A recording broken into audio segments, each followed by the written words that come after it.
今天我们的行程是去花莲，现在我已经到了宜兰火车站，要搭乘9点过的台铁前往花莲。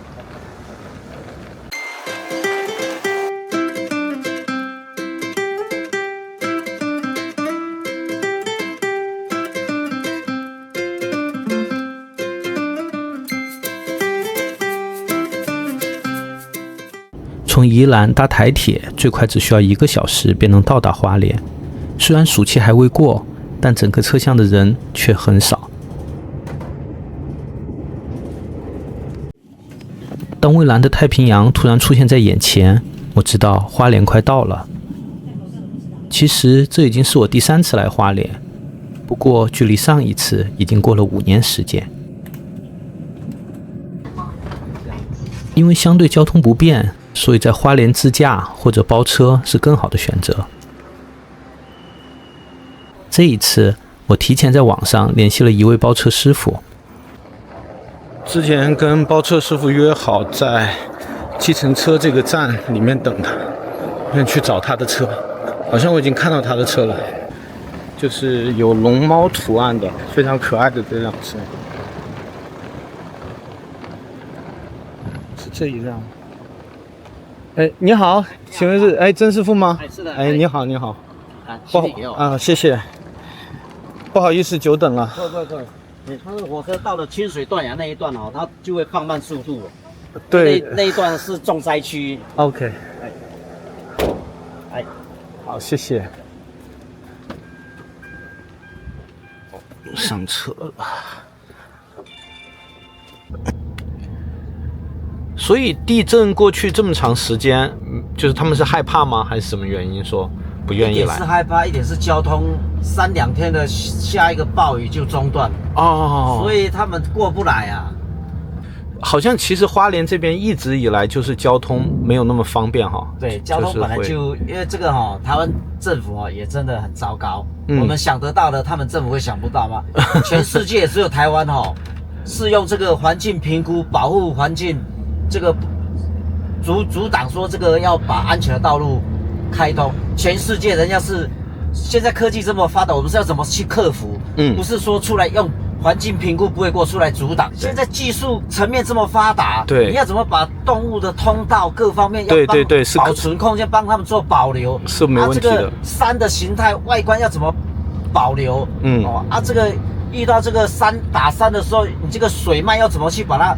像雪山隧道这么艰难就克服了，这个技术层面已经做得非常好了。为什么现在就是一句环境评估不会过就出来阻挡？这是政府太恶劣了。现在你看遇到这次地震以后才知道说这个路要怎么再重新去把它修复，也是有好的，因为但是你这个不知道几10年了，这个路还弄成这样，每次台风一来，花莲人就是心惊胆跳的。明白，这样子其实很影响大家的正常生活了。对呀，然后游客也不敢来。对，花莲他们就说给人的印象就是很漂亮，但是交通不方便。然后呢，还有些人说会，比较无聊一点，好山好水好无聊啊。对，基本上这边的民风比较淳朴。你说那些夜店啊、夜生活的也没那么多。那明白，有的年轻人他会比较对，晚上他来到这边可能也不知道怎么打发时间啦。那这边的店家也比较不会像其他的城市有比较商业化，这边的不管是小吃各方面也都很亲切的，价格也不会去哄抬啊。这家桥头臭豆腐这个知名度都很高了。桥头臭豆腐好像对，好像有听过。现在就差不多有人开始在到了假日都是在排队的。这边停的是跑车哎。是那可能他有几个那个车友刚好来这边也是去吃臭豆腐的啦。对啊，这花莲是一个赏金的一个很好的一个地方啊。主要这边食物链丰富太平洋的整个带动一个黑潮花莲这边比其他地方看到鲸豚的几率是最高的这边有时候你看几百只在海面上飙，是真的很壮观的。这么漂亮吗？真的也不知道在想什么。虽然刚碰面，但和曾师傅一见如故，一路上谈天说地。对呀，这个也太……因为出发前我跟曾师傅沟通过，这一次我无所谓去哪里，让他这个在地人带路就好，所以我也完全没有做功课。也正因为如此，花莲之行不仅充满了惊喜，也是整个旅程让我倍感轻松的一段。沿着海边公路一路前行，我惊叹于眼前的无边美景，和曾师傅聊天才知道这是台11线。曾师傅带我去的第一个景点是基奇海滨游憩区，在这个地方可以看到东部海岸壮阔的海景。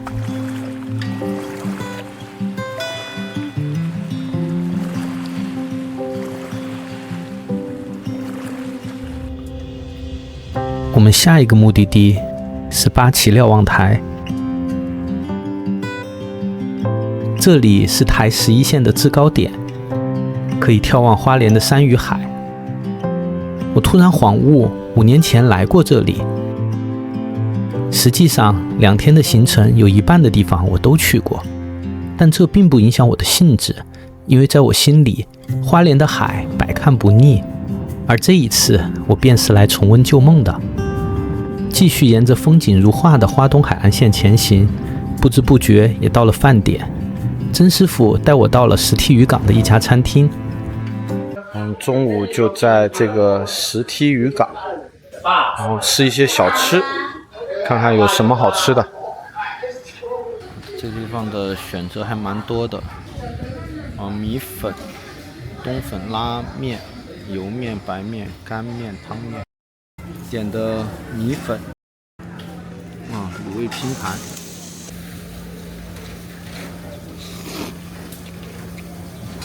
很好吃啊。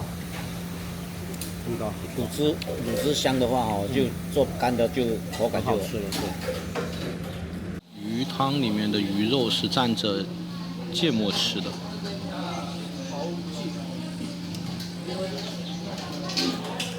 这个鱼汤非常的鲜美。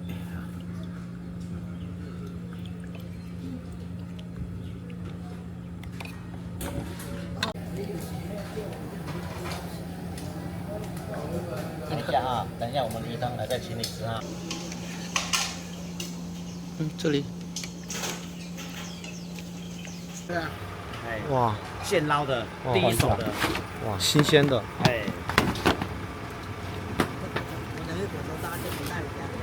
刚才那条是鬼头刀，它这是带鱼。好漂亮啊！漂亮哈。这个第一手的是最好吃的。你看，这个保鲜都够了。后来才知道，看上去普普通通的石梯渔港，实际上是台湾赏金观光的鼻祖，也是台湾旗鱼产量最高的渔港。而渔港之所以得名，也是因为附近的石梯坪景区。现在来到的是石梯坪。这个地方是要人很多的，就是遇到这个地震的关系进不来。那其实现在来是个好时候哎。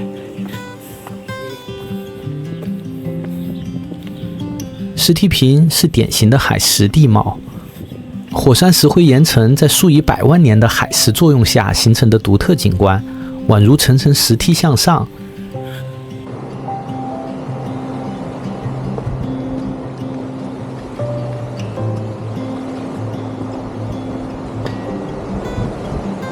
哇，好壮观哦！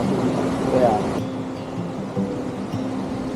站在单面山顶，脚下是翻腾滚动的海浪，耳旁是海浪的怒吼，但却让我感到了舒压和平静。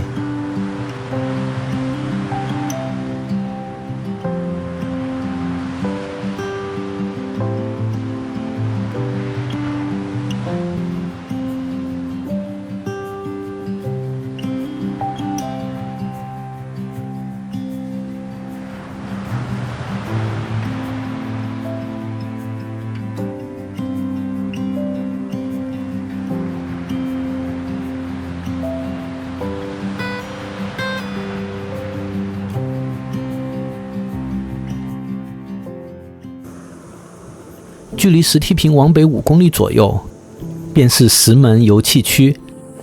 这里有个山洞，被称为石门马吉洞，也因为形似日产的一款轿车 March 而被称为 March 洞。好莱坞导演 Martin Scorsese 的 Silence 也在这里取过景，而往上看还有个桃心形状的洞口。除了马尔奇洞，曾师傅说海誓山谷也是最近的热门打卡点。如果你跟我一样喜欢看海浪，我相信这里也会打动你。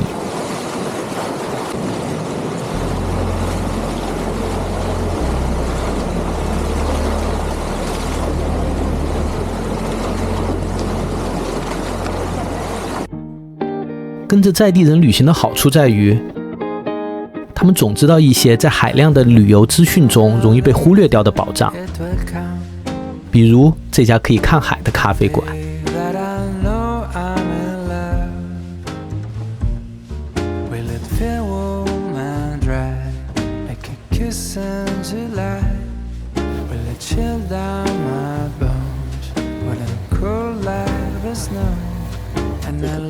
下面种的是薄荷，味道特别的香。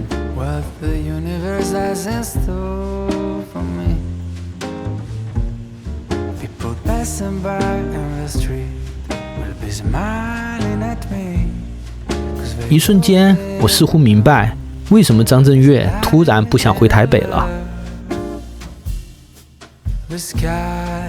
夏天旅行真的比较容易累，所以从咖啡馆出来，我决定返回酒店休息。毕竟在花莲适合慢步调，放松最重要。顺便提一下，这次在花莲的住宿非常便宜，2晚才新台币1800块。因为懒得去专门觅食，所以晚餐是在便利店解决的。好在台湾的便利店永远不会让人失望。饭团和花雕酸菜牛肉面。是这样的。今天晚上吃的是花雕酸菜牛肉面。然后台湾的这个泡面居然是有肉的，看，真的是有肉哦，真的是有肉哦。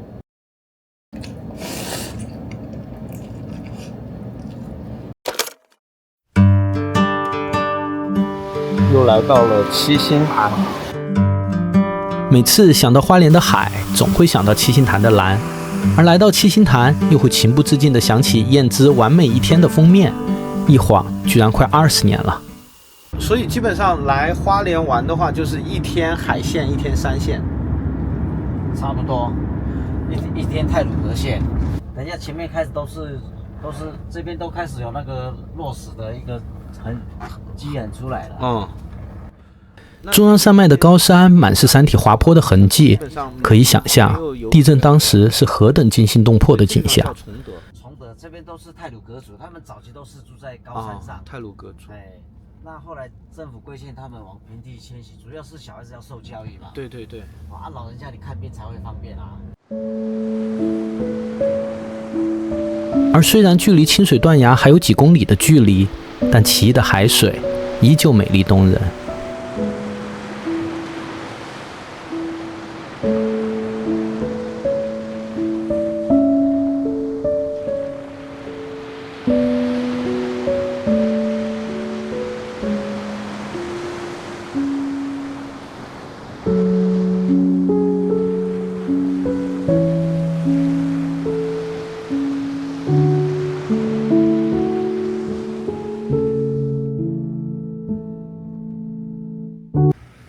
现在来到了庆修院。庆修院建于日治时代，旧名真言宗吉野部教所。当年有不少日本人被移居到了花莲等地，而这里就是在花莲的日本人的信仰中心。有趣的是，里面居然有4国88个所林场的石佛像。我正好去年在4国去过其中几个寺庙，路上遇到徒步前往的信徒们，真的很让人佩服。信仰之力不可谓不强大。如今这里已不再是寺院，而是单纯的成为了观光景点，但那份让人平静的力量还在。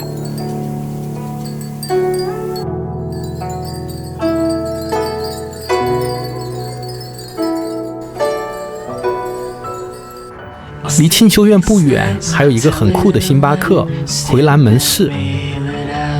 这是亚洲第一座集装箱货柜造型的星巴克，由著名的日本设计师魏延武设计。整个空间的确设计感十足，很适合拍美照。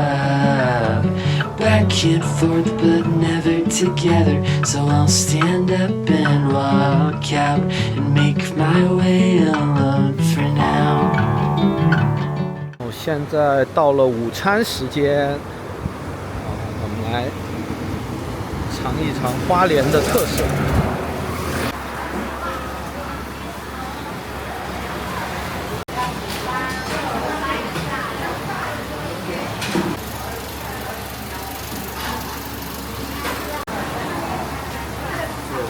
好好好。这个面是手擀面，然后加的是臊子，非常的筋道，非常好吃。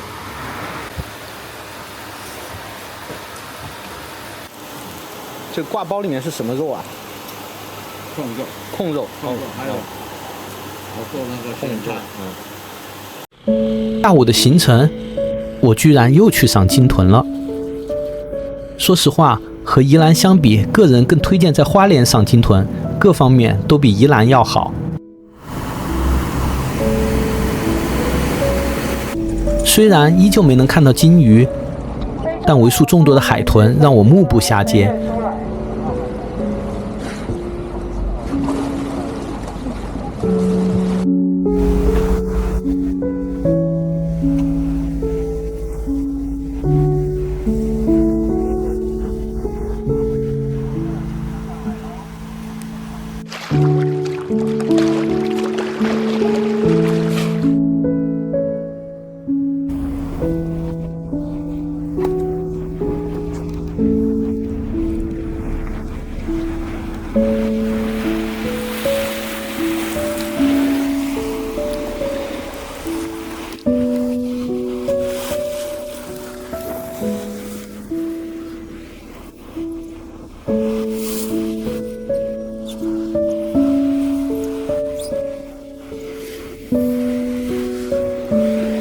这一次的导览员小姐姐有点文青，一路上用温和的语调讲解着，侃侃而谈，让人如沐春风，也启发了大家在这趟短暂的旅途中有了思考。返程的时候，她感谢大家以这种方式来看鲸豚，而不是去海洋馆。她也说，台湾出台了新的法规，鲸豚秀将成为历史，这一点让我很是惊讶和感动。台湾真的很棒。不知不觉快5点，今天的行程算是告一段落。曾师傅把我送回酒店，我也要和他告别了。感谢他这2天的陪伴，带我去了这么多好玩的地方，每个景点都详细介绍，堪称专业的导游。好，拜拜。推荐的美食也很对味。拜拜。他和我认识的其他台湾朋友一样，热情、真诚、健谈，所以自然一见如故。就这样，花莲的旅程结束了。虽然花莲人自己都说好山好水好无聊，但对于像我一样的游客而言，花莲却是心头的那一束白月光。这里远离喧嚣，山海壮阔，每每想起都会心情舒畅。张震岳这样唱道：带你到我的家乡去看一看，我家对面是蔚蓝的太平洋，笔直海平线升起红红的太阳，走过一回，一辈子不会忘。是啊，这样的花莲谁又会忘记呢？4月份的地震让大家不敢来花莲，但我想说，其实这个时候没有了拥挤的人潮，花莲反而成为了那个可以让人静下心来好好感受的地方。现在的花莲有着便宜的住宿、无人的景点、不用排大队的美食，不变的依旧是动人的美景和疗愈人心的魔力。我相信你也会和我一样爱上花莲。